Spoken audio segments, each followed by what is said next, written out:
नमस्कार। मेरो हातमा एउटा ढुङ्गा देखिरहनु भएको छ तपाईँले। म तपाईँहरूलाई यो ढुङ्गा सँगसँगैको एउटा एकदम रोचक जानकारी लिएर तपाईँमाझ उपस्थित भएको छु। मेरो नाम विवेक रायमाझी।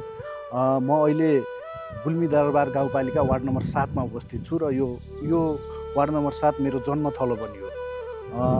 र यो जन्मथलोमा रहेको एउटा रोचक कहानी भनौँ कि अथवा रोचक एउटा परम्परागत चलिआएको एउटा इतिहास छ। त्यो इतिहासको बारेमा म थोरै जानकारी दिन गइरहेको छु तपाईँहरूलाई। अनि इतिहास के छ भन्दाखेरि हाम्रो देश हिन्दू धर्मावलम्बीहरूको देश हो। हामी विभिन्न देवी देवताहरू पूजाआजा गर्ने गर्छौँ र ती देवी देवताहरूलाई पूजाआजा गर्ने क्रममा विभिन्न ठाउँमा बलि फुल प्रसाद भेटीहरू चढाउने गर्छौँ। तर अहिलेको चाहिँ मैले तपाईँहरूलाई भन्न गइरहेको मन्दिरको बारेमा जानकारी दिन गइरहेको छु र यो मन्दिरको चाहिँ अलिक रोचक छ। यहाँको प्रसङ्ग के छ भन्दाखेरि यो मन्दिरमा चाहिँ यहाँ बलि भन्दा पनि बलि फुल प्रसाद भन्दा पनि यहाँनिर चाहिँ ढुङ्गाले हानेर यहाँको देवीलाई पुज्ने चलन छ।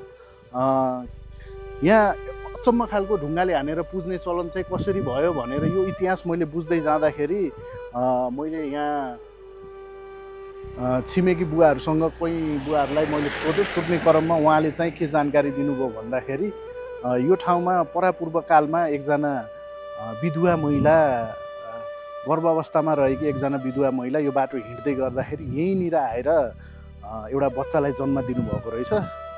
अनि त्यो बच्चालाई जन्म दिइसकेपछि यहाँनिर एउटा चौपारी थियो पहिला। अनि म आफूले देख्दाखेरि अनि त्यो चौपारीमा उहाँहरूले चाहिँ पूजाआजा गर्नुहुन्थ्यो र त्यो बच्चालाई जन्म दिइसकेपछि गाउँलेहरूले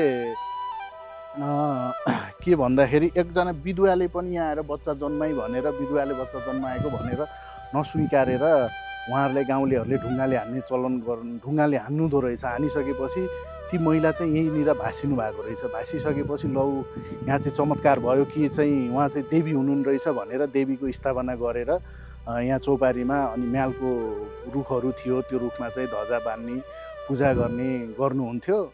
र त्यो समयमा परापूर्वकालमा दसैँको बेलामा यहाँ भजन कीर्तन पनि हुने गर्थ्यो र त्यो भजन कीर्तन चाहिँ म आफू ठुलो भइसकेपछि जान्ने भइसके चाहिँ पछि चाहिँ मैले त्यो चाहिँ देख्न पाइनँ।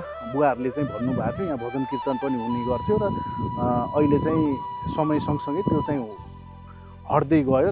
तर त्यो यो चाहिँ बाटो विकास गर्ने क्रममा यहाँ भएको चौपारीलाई हटाएर सानो बनाएर यसरी चाहिँ मन्दिरको स्थापना गरेर त्यो पुरानो त्यो ढुङ्गाले हान्ने चलन रहिरहेको त्यो देवीलाई चाहिँ पूजा गर्ने यहाँबाट नहटाउने भनेर यहाँनिर स्थापना गरी जस्ताको तस्तै यहीँनिर राखिदिनु भएको छ। र यो ठाउँमा जाँदै आउँदै गर्दाखेरि यो मन्दिरमा ढुङ्गाले हानेर आफूले मनले चिताएको पुग्छ भन्ने विश्वासले फुल प्रसाद भन्दा पनि ढुङ्गाले हानेर जाने आउने गर्नुहुन्छ। र म पनि कहीँपटक यो बाटो हिँड्दाखेरि त्यो चलन चलिआएको अथवा मैले पनि देखिआएको त्यही ढुङ्गाले हानेर हिँड्ने गर्छु।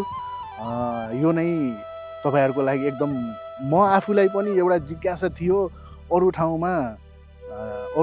मन्दिरहरूमा फुल प्रसाद भेटी विभिन्न खालका बलिहरू अब दिने गरिन्छ, तर यो मन्दिरमा चाहिँ किन ढुङ्गाले हानिन्छ भन्ने कुरा चाहिँ म आफूलाई पनि लागिरहेको हुँदाखेरि मैले यसको इतिहास खोज्ने कोसिस गरेर मैले थाहा पाए अनुसारको म तपाईँहरूलाई चाहिँ जानकारी गराएँ। रोचक कुरा चाहिँ आजको यही हो। हस्, धन्यवाद।